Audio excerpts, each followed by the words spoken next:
So, ang today's vlog naming magkapatid ngayon, dahil gusto yung makita ang Disneyland, sabi ko, hanggang garap lang tayo kasi masyadong mahal. So, yan, okay lang naman daw. So, yan. So, sabi ko, sige, pasyal na lang kita sa Disneyland, sa harap niya, saka yung pinaka-ano niya sa Dolphin.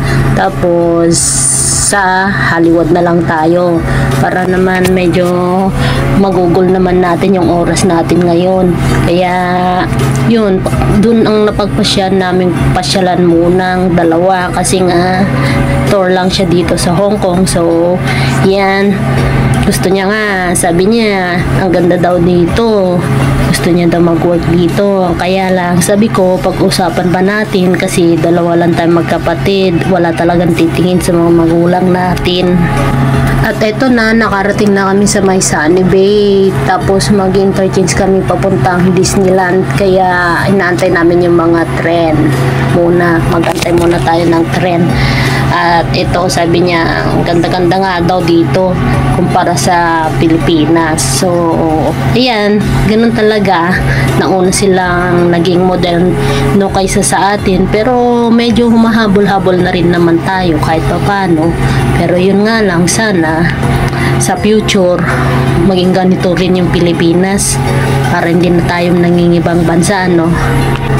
Ito na nga, na-amaze siya sa tren. Sabi niya wala daw driver kasi sa palagay ko itong Disney card na to, itong tren na to kasi pang Disney lang itong parang lang kasi siya, parang di ko alam kung may driver, wala kasi kami nakikita pero parang pagkakalam ko kuryente nagpapatakbo sa mga ganito. So ayan, baka kuryente nga, wala kasi kami nakikita driver, kaya sabi niya na-amaze siya.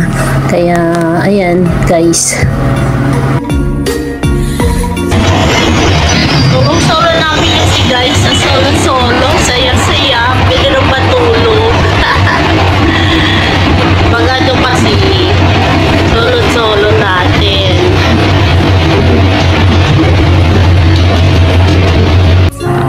Ayan, tuwa siya magkuha sa loob kasi nga walang kami masyadong kasama ngayon. So, masyadong maganda tignan sa loob kasi nga bakante yung mga upuan.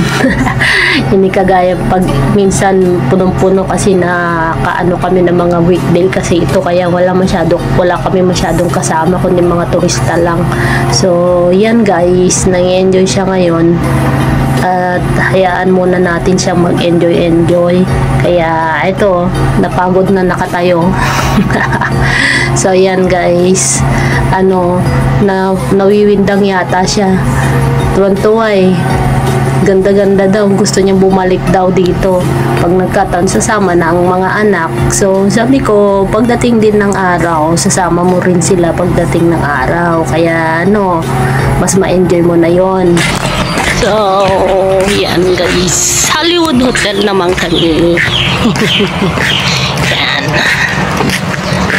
Kagagaling lang sa Hollywood Hotel.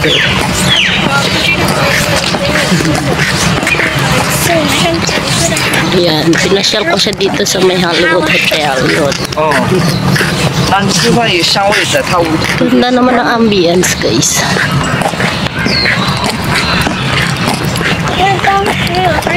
Ambience yung maganda rin. Yan yung Hollywood Hotel, yung blue-green.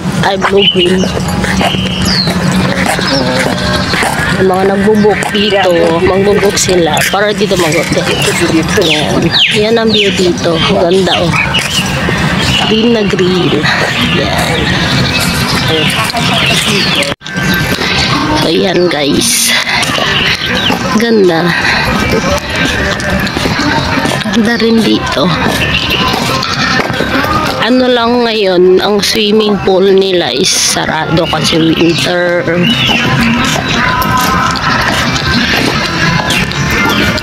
Relax naman sila, may golf area ba, playground ng mga bata. Yan, mapuno guys mo.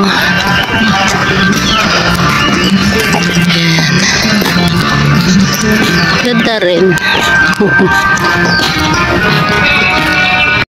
At Dito naman kami ulit sumakay ng shuttle bus pabalik sa may Disneyland para mag-tren kasi may mga libre silang shuttle bus na nagpapasyal talaga sa mga Disney areas kagaya ng dito sa may Hollywood, sa may another area nila ng mga Disney Castle.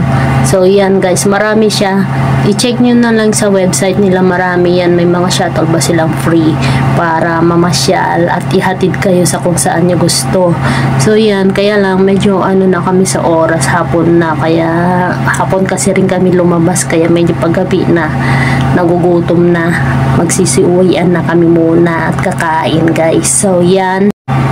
So, yan ang today's vlog namin magkapatid. Saglit lang. Kasi hapon na rin kaming gumala. Tinadamad na siya. Masakit na daw paa niya. Ang lawak-lawak daw pala nito. So, sabi ko, paano pa kaya kung pinasok talaga natin yan? Nagbayad tayo ng mga 1,000. Papasukin natin ang Disneyland. Hindi talaga kaya ng isang araw yan. Kaya, yan guys. Hanggang susunod na muli na namin pamamasyal.